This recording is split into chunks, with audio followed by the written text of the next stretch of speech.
Hari Minggu bagi kita semua. Apa kabarnya? Pasti dalam keadaan semua dalam keadaan sehat dan sukacita. Sebelum kita masuk dalam perenungan firman Tuhan, mari kita berdoa.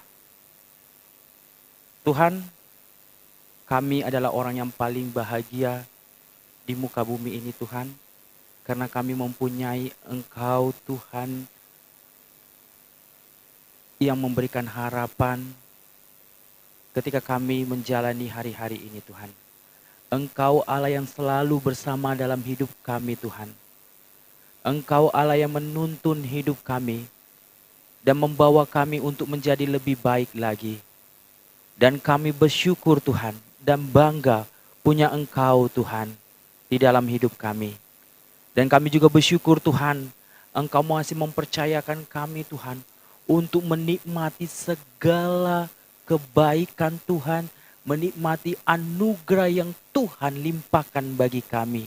Dan hari ini Tuhan, ada waktu lagi bagi kami anak-anak-Mu untuk kami diberkati melalui kebenaran firman Tuhan yang sebentar yang akan kami baca dan kami renungkan.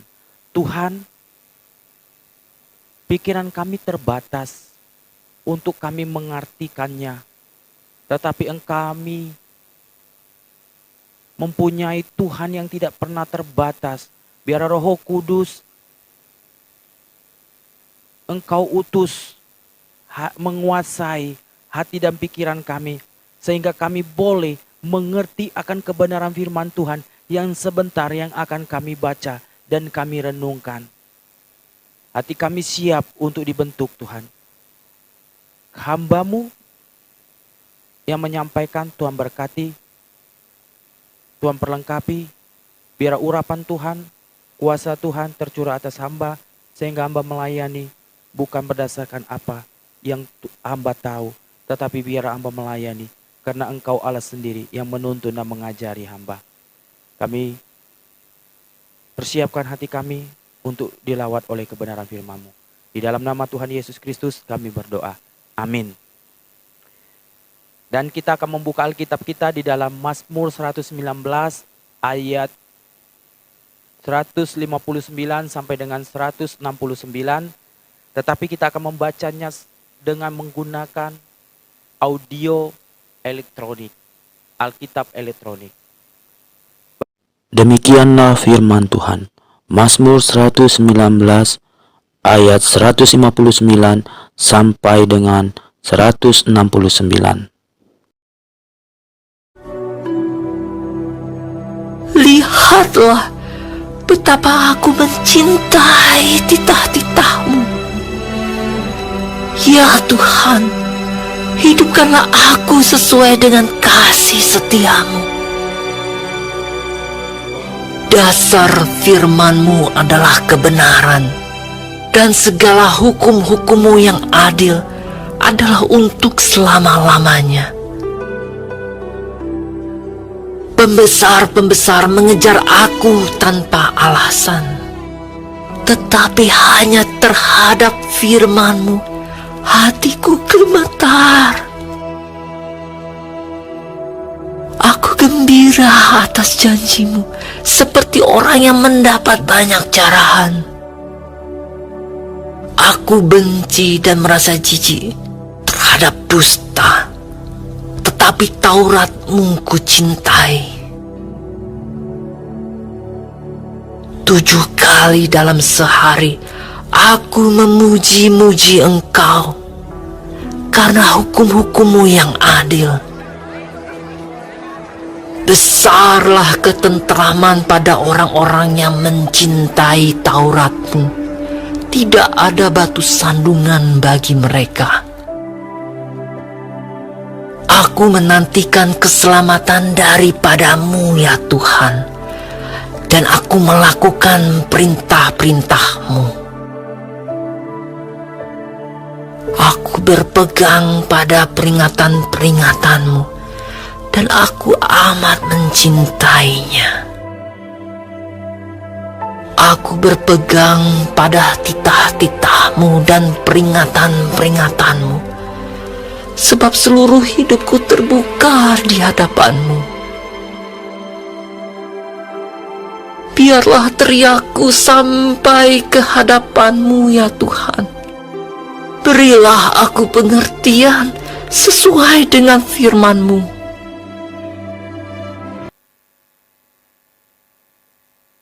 Ya, berbahagialah kita yang membaca dan merenungkan kebenaran firman Tuhan.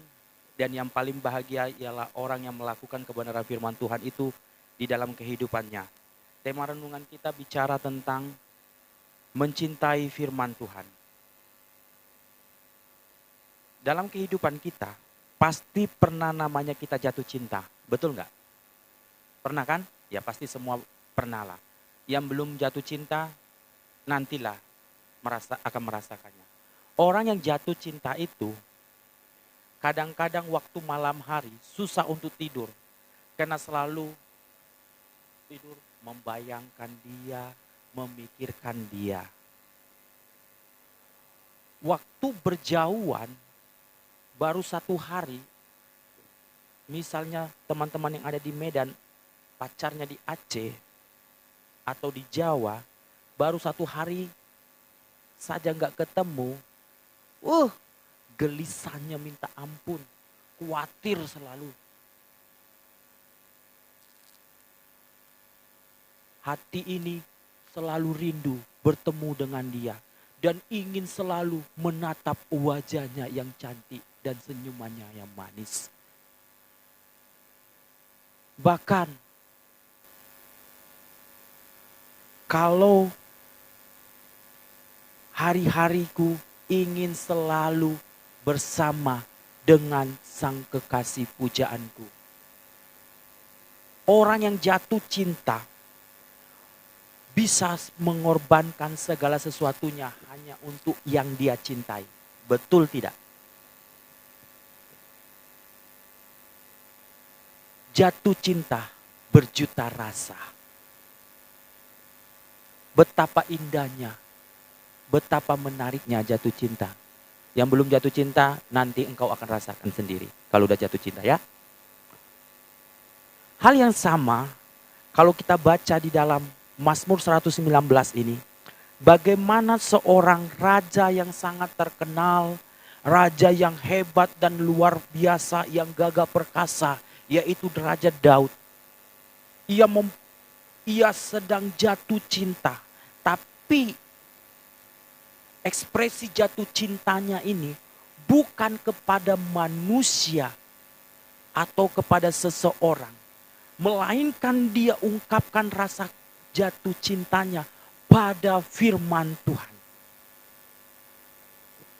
Saking kan Daud memiliki jatuh cinta pada firman Tuhan, kalau kita baca tadi dari Mazmur 119 ayat 164, dikatakan 7 kali dalam sehari Daud memuji Tuhan. Karena apa? Karena kecintaannya pada firman Tuhan membuat dia untuk selalu memuji Tuhan.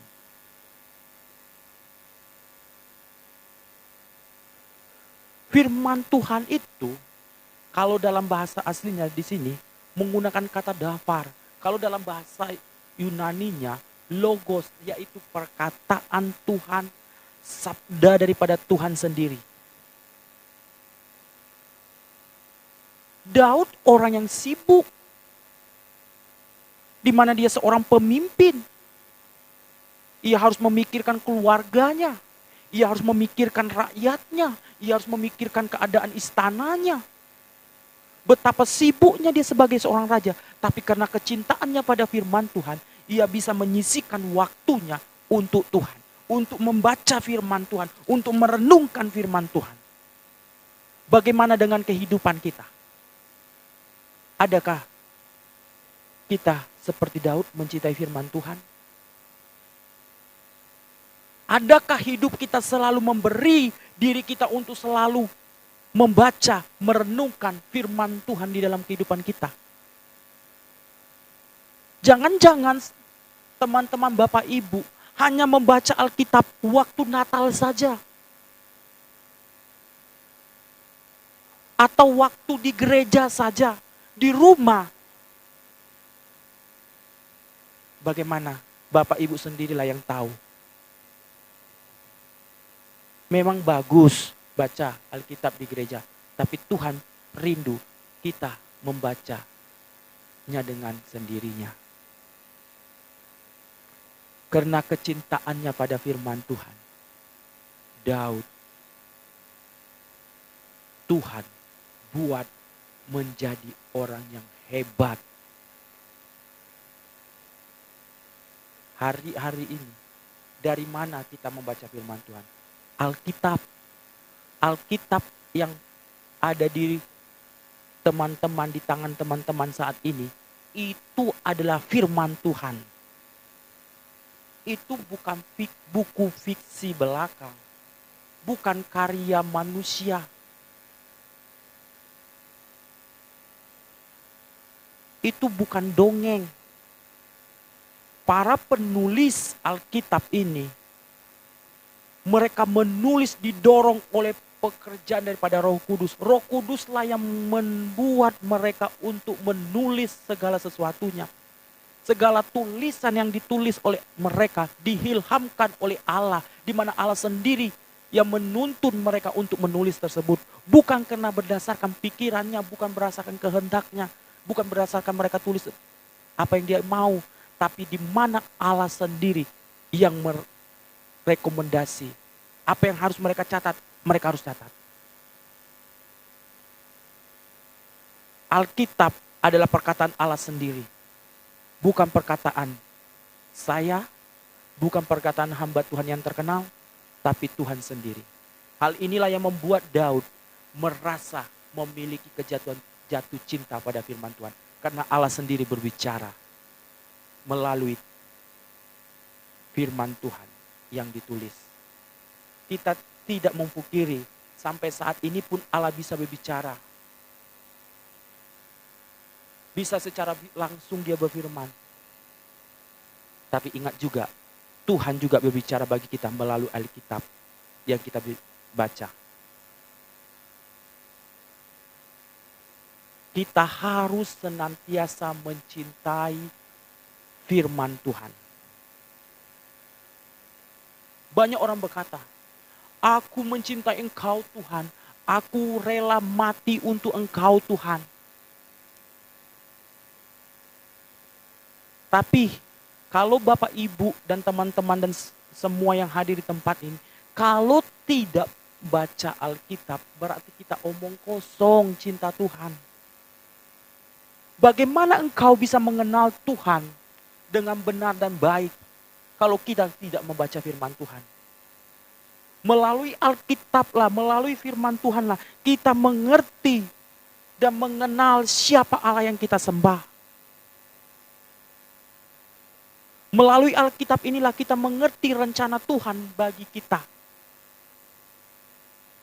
Melalui Alkitab yang kita baca inilah kita mengerti kehendak Tuhan.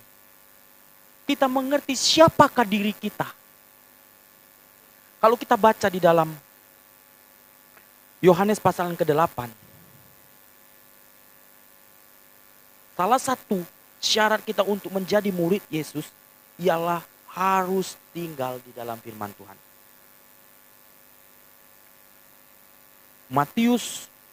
Yohanes pasal ke-8 ayat 31. Demikianlah firman Tuhan. Maka kata Yesus katanya kepada orang-orang Yahudi yang percaya kepadanya, jika kamu tetap di dalam firman-Ku, kamu benar-benar adalah murid-Ku. Salah satu syarat kita untuk menjadi murid Kristus yaitu harus cinta firman Tuhan dan tinggal di dalam firman Tuhan tersebut. Firman Tuhan itulah yang menjadi standar hidupmu. Ketika firman Tuhan menguasai engkau dan saya, maka engkau akan melakukan sesuai daripada firman Tuhan. Kita melakukan bukan berdasarkan apa kata isi hati, bukan berdasarkan pikiran. Dan kita menjalani hidup ini bukan kata-kata orang. Kalau engkau melakukan apa kata orang itu bisa mengecewakan. Tapi ketika engkau melakukan apa kata firman Tuhan, itu tidak akan membuat engkau dan saya kecewa. Firman Tuhan yang engkau baca dan kau renungkan itu punya kuasa, punya power. Karena firman Tuhan itu adalah firman yang hidup.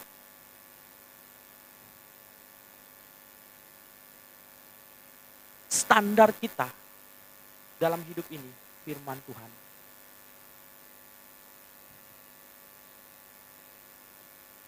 Untuk kita bisa berkenan di hadapan Tuhan, harus kita mencintai firman Tuhan.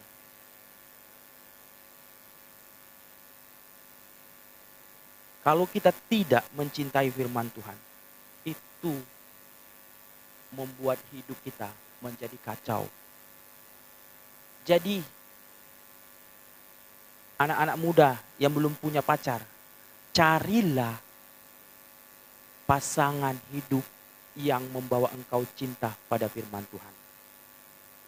Beda loh gaya pacaran orang duniawi dengan orang-orang yang mengenal Tuhan. Atau orang-orang yang cinta firman Tuhan. Kalau orang duniawi biasa chat, misalnya, siang sayang, dijawab si perempuan, siang juga. Sayang, kata si laki-laki, cintaku itu seperti air hujan yang turun. Kok bisa? Engkau tidak akan bisa menghitung air hujan yang turun. Begitulah banyak cintaku padamu. Datang si cewek, sweet. Padahal banyak kemunafikan, belum tentu benar. Kalau orang yang sering baca firman Tuhan, pasti dia chat itu kata-kata firman Tuhan. Dia katakan, misalnya, shalom sayang, ya shalom, sayang, coba baca deh, Amsal 31 ayat 29. Banyak wanita berbuat baik, tetapi kamu melebihi mereka. Datang si perempuan, sayang, coba kamu juga buka Kidung Agung 1 ayat 16a. Lihatlah, tampan engkau, kekasihku, sungguh menarik. Lalu si laki-laki balas lagi, sayang, coba baca deh Filemon 1 ayat 4. Aku mengucap syukur kepada Allahku setiap kali aku mengingat engkau di dalam doa. Lalu si cewek balas juga, sayang, buka deh Efesus 1 ayat 16. Aku pun tidak berhenti mengucap syukur karena kamu, aku selalu mengingat kamu di dalam doa. Lalu dia balas lagi, si laki-laki, sayang, coba buka deh Filemon 1 ayat 7a. Dari kasihmu sudah kuperoleh kegembiraan besar dan kekuatan. Makasih ya sayang, sama-sama, Tuhan Yesus berkati. Kan mantap kan, enak dengarnya kan. Kalau orang yang benar-benar jatuh cinta pada firman Tuhan, maka keluar pun firman Tuhan. Kalau teman-teman tidak cinta firman Tuhan, bisa yang keluar melalui perkataan kita, perkataan-perkataan yang dari kebun binatang A sampai Z ada semua. Tapi kalau kita mencintai firman Tuhan, pasti yang keluar pun firman Tuhan. Betapa manisnya orang yang mencintai firman Tuhan. Hal inilah yang membuat Daud untuk selalu mencintai firman Tuhan. Melalui teks ini kita belajar, yang pertama, firman Tuhan itu adalah kebenaran. Kalau kita baca di ayat 60 katakan, 160, dasar firman-Mu adalah kebenaran dan segala hukum-hukum-Mu yang adil adalah untuk selama-lamanya. Dikatakan bahwa firman Tuhan itu adalah kebenaran.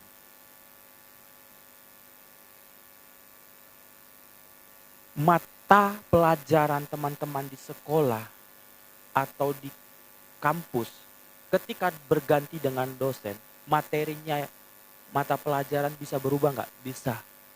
Bahkan berita yang kita dengar di koran, di televisi, di media sosial, itu kebenarannya tidak 9 atau 100% itu benar. Ada hal-hal yang sudah dicampur untuk kepentingan si pembuat koran tersebut atau pemilik koran tersebut atau pemilik media sosial tersebut. Sudah tidak murni lagi. Tapi firman Tuhan ini adalah suatu kebenaran yang sejati. Kebenaran yang tidak bisa diubah oleh siapapun. Sepintar-pintar apapun kita tak akan mampu mengubah firman Tuhan. Manusia pintar pasti bisa salah. Tapi firman Tuhan itu tidak akan pernah salah. Karena firman Tuhan adalah kebenaran yang sejati. Tidak ada jarak antara firman Tuhan dan kebenaran. Ini menunjukkan bahwa firman Tuhanlah satu-satunya sumber kebenaran yang sejati.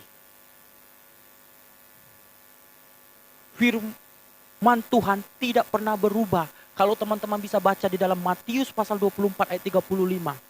Langit bumi bisa berlalu, tapi perkataanku tidak akan pernah berlalu. Ini menunjukkan bahwa firman Tuhan itu tidak berubah. Dulu, sekarang, sampai selama-lamanya enggak pernah berubah. Firman Tuhan itu adalah murni daripada Allah sendiri. Dan kebenaran yang sejati.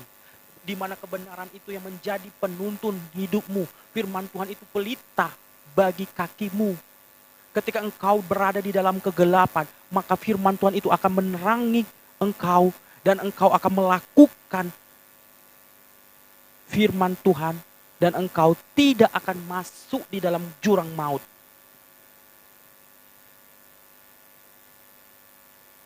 Betapa firman Tuhan penting untuk menerangi engkau supaya engkau hidup dalam kebenaran.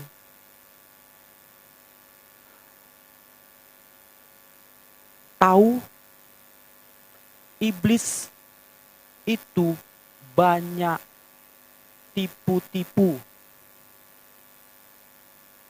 Kalau Bapak, Ibu, dan teman-teman tidak rajin baca Alkitab, akan gampangnya kita kena tipu. Banyak strategi iblis. Untuk mengalahkan strategi iblis, haruslah dengan firman Tuhan. Ketika kita baca Matius pasal yang keempat, di mana pada waktu itu Yesus dicobai oleh si iblis atau si bolis. Jika engkau anak Allah, ubahlah roti ini. Lalu firman Tuhan katakan, jangan engkau cobai Allahmu. Tuhan tidak menghardik iblis tersebut. Bisa saja Yesus menghardik, mengusir karena dia Tuhan. Tapi Tuhan berkata, ada tertulis, ada tertulis. Berarti untuk mengalahkan tipu muslihat iblis, hanya satu, dengan senjata firman Tuhan. Saat-saat ini, begitu banyak ajaran-ajaran sesat yang hanya mengenakkan telingamu saja. Ada hamba Tuhan bahkan berani katakan, Tuhan berbicara bagi saya. Kalau saya hari ini harus menceraikan istri saya dan menikahi pemuda gereja ini. Bagaimana? Bagaimana kita tahu benar tidak? Firman Tuhan. Firman Tuhan tidak ada boleh perceraian. Standar firman Tuhan. Untuk kita tahu mana itu ajaran benar, mana itu sesat, hanya firman Tuhan. Karena firman Tuhan adalah kebenaran. Firman Tuhan itu yang akan membawa engkau untuk menuju kebenaran.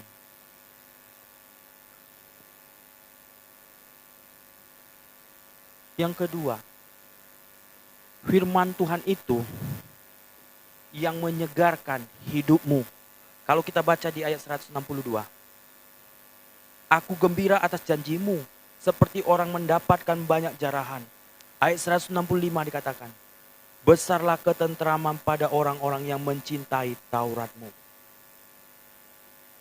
Daud menyadari bahwa hanya firman Tuhanlah yang mampu memberikan penyegaran di dalam hidupnya.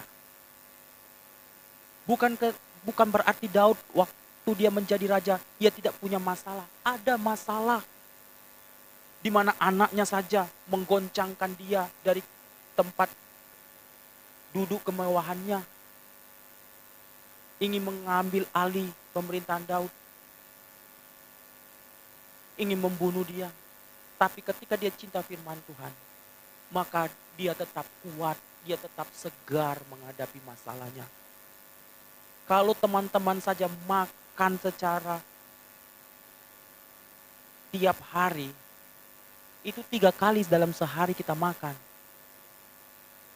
Supaya apa? Supaya memperoleh kekuatan. Rohmu juga membutuhkan namanya makanan rohani. Apa makanan rohanimu? Apa minuman rohani? Firman Tuhan. Hal tersebutlah yang membuat Daud begitu cinta. Karena di dalam firman Tuhan itu terkandung janji-janji Tuhan. Janji yang tidak pernah mengecewakan. Janji yang terkandung itu. Hikmat akan Tuhan berikan bagi orang yang melekat pada firman Tuhan. Kalau kita baca di dalam Mazmur 19 ayat 7 dan 8. Ayat 8 lah. Taurat Tuhan itu sempurna, menyegarkan jiwa. Peraturan Tuhan itu teguh, memberikan hikmat kepada orang yang tak pengalaman. Di dalam kehidupan ini, kita butuh namanya hikmat. Untuk memperoleh keberhasilan, tidak ada peta di dalam hidup ini. Untuk memperoleh keberhasilan itu harus ada hikmat. Keberhasilan Daud itu diperoleh daripada Tuhan sendiri, di mana Tuhan memberikan hikmat.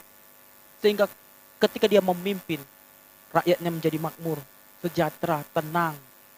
Karena ada hikmat di dalam diri Daud. Betapa pentingnya hikmat itu. Ketika kita sekolah, belajar, pasti kita akan menjadi pintar. Pintar itu penting, tapi lebih penting lagi kita memperoleh hikmat. Dari manakah kita memperoleh hikmat? Dari pengenalan kita akan Tuhan, yaitu firman Tuhan.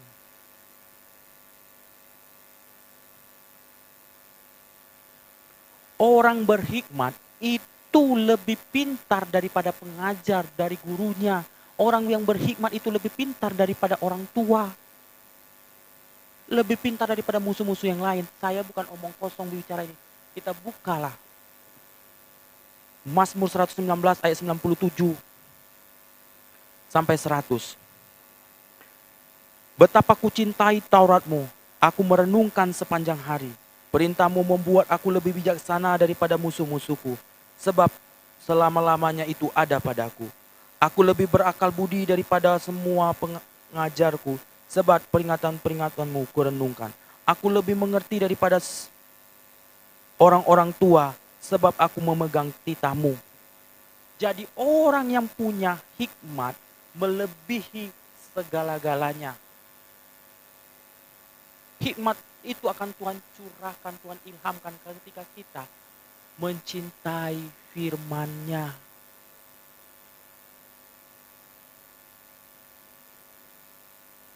Yang kedua, firman Tuhan itu menyegarkan kita karena ada hikmat. Yang kedua, ada keselamatan. Tuhan jamin dalam hidupmu. Karena orang yang mencintai firman Tuhan, dia terhindar untuk berbuat dosa. Ketika ingin berbuat dosa, maka Roh Kudus akan menyentuh hatinya untuk tidak berbuat dosa. Dan keselamatan itu bukan hanya diperoleh saat ini saja, tapi di kekekalan. Itu menjadi bagian dari hidup orang-orang yang mencintai firman Tuhan. Karena dia melakukan segala sesuatunya berdasarkan firman Tuhan. Ketika ingin berbuat dosa, firman Tuhan menegur dia untuk tidak berbuat dosa. Janji apalagi yang terkandung dari firman Tuhan. Pemeliharaan dan penyertaan Tuhan. Firman Tuhan inilah yang menjadi kompas hidupmu. Engkau harus ke kanan. Engkau harus lakukan ini. Firman Tuhan itulah petunjuk dalam hidupmu yang memberikan engkau keberhasilan. Daud berhasil karena dia melakukan sesuai daripada firman Tuhan. Engkau mau berhasil, renungkanlah firman Tuhan, cintailah firman Tuhan. Bukan hanya itu saja, ketenangan dan sukacita ada pada orang-orang yang mencintai Taurat Tuhan. Bukan berarti kita mengikut Tuhan tidak ada masalah, tidak ada pergumulan, ada. Tapi ketika engkau mempunyai hasrat untuk mencintai firman Tuhan, maka firman Tuhan itu akan menjadi penyegar. Firman Tuhan katakan, lebih manis daripada madu, lebih indah daripada emas. Ini yang menjadi kekuatan daripada engkau menjalani hari-hari. Ketika engkau dalam pergumulan, firman Tuhan menjadi jawabanmu. Ada semua ayat-ayat Alkitab yang memberikan jawaban. Oleh sebab itulah engkau dan saya harus mencintai firman Tuhan. Yang selanjutnya, ketika engkau mencintai firman Tuhan, maka firman Tuhan itulah yang menjadi yang mengoreksi hidupmu. Ketika Bapak Ibu teman-teman membeli barang-barang elektronik, pasti ada buku petunjuk kan? Supaya engkau bisa menggunakan dengan baik dan benar. Di dalam kehidupan ini juga ada buku petunjuk yang Tuhan berikan, yaitu firman Tuhan. Firman Tuhan inilah yang membuat engkau untuk bertumbuh dan mendewasakan imanmu. Firman Tuhan inilah yang mampu mengubah karaktermu. Yang tadinya engkau sifatnya pemarah, ketika engkau membaca firman Tuhan, maka engkau akan diubahkan menjadi orang yang lemah lembut. Yang tadinya engkau suka sekali, sakit hati, susah mengampuni, maka firman Tuhan itu akan menjadi palu bagimu, yang akan menghancurkan hatimu yang keras. Sehingga ketika engkau baca, kau diingatkan untuk mengampuni saudara-saudaramu. Firman Tuhan menjadi cermin dalam kehidupanmu. Ketika engkau berdiri di depan cermin, kau tahu bagaimana bentuk tubuhmu, bentuk apa yang salah ketika engkau di depan cermin. Mungkin waktu kau memakai celak ada salah coret di sini. Engkau tahu. Ingat juga firman Tuhan bukan spion ya, kaca spion ya. Kalau firman Tuhan bicara tentang dosa, sakit hati, oh itu cocok untuk dia. Bukan, tapi firman Tuhan itu cermin yang memberikan supaya engkau dan saya menjadi lebih baik. Firman Tuhan itu sangat bermanfaat. Kalau kita baca di dalam 2 Timotius pasal ketiga ayat 16. Firman Tuhan itu mengajar engkau. Firman Tuhan itu bermanfaat untuk memperbaiki kesalahanmu. Firman Tuhan itu memperbaiki kelakuanmu, mendidik engkau dalam kebenaran. Jadi ketika engkau dan saya mencintai firman Tuhan, maka firman Tuhan itulah yang mengoreksi hidupmu. Jangan kau baca Alkitab untuk kau koreksi Alkitab, tapi biarkanlah Alkitab itu atau firman Tuhan itu yang mengoreksi hidupmu. Orang yang membaca firman Tuhan akan terpancar dalam kehidupannya. Jadi, kita yang terpanggil dan yang dipilih oleh Tuhan Yesus dan mengakui dia sebagai juru selamat, harus selalu mencintai firman Tuhan. Jadikanlah mencintai firman Tuhan itu menjadi gaya hidupmu seperti Daud, di mana firman Tuhan itu mempunyai kuasa, karena firman Tuhan adalah firman yang hidup. Kuasa di mana engkau bisa diubahkan, di mana kuasa itu, firman Tuhan itu bekerja di dalam hidupmu hari ini dan seterusnya, maka hidupmu akan berhasil. Kalau kita baca Mazmur pasal yang ke-1 ayat 1 sampai 6, bahkan Yosua pasal 1 ayat 1 sampai 9, keberhasilan akan diperoleh kalau kita mencintai firman Tuhan. Amin buat kebenaran firman Tuhan. Mari kita berdoa. Bapa kami dalam kerajaan surga, terima kasih untuk kebenaran firman-Mu yang mengajarkan kami untuk kami selalu hidup dan takut akan Engkau. Ampuni kami Tuhan, selama ini kami hanya mementingkan kepentingan kami, hanya berfokus pada diri kami sendiri. Tapi kami diingatkan lagi Tuhan untuk kami selalu mencintai firman Tuhan dan merenungkannya di dalam kehidupan kami, bahkan menjadi pelaku Tuhan. Di dalam nama Tuhan Yesus Kristus kami berdoa. Amin.